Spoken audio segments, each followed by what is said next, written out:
సురేష్, ఏం జరిగింది? కోర్టు వెనుక పాడుబడ్డ నూతిలో శారద తేలుతూ కనిపించిందట.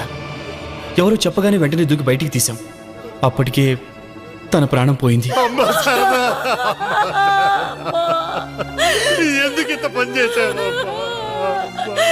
శారదా, మీనా, ఈ ఉత్తరం నూతికట్టు మీద ఉంది. ఇది బ్రెయిల్లో రాసింది.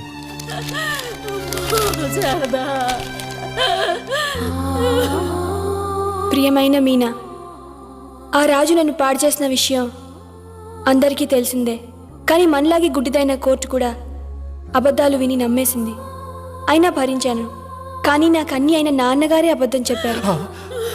నీడనిచ్చే చెట్టే నిప్పులు కురిపిస్తే ఇక నేను బతకడం ఎందుకు మీనా? ఓ ఫ్రెండ్గా న్యాయం కోసం ఎంతో ప్రయత్నం చేశావు. కానీ కళ్ళు మూసుకుపోయిన ఆ దేవుడు ఈ కళ్ళు లేని దానికి అన్యాయం చేశాడు. నీ శారద.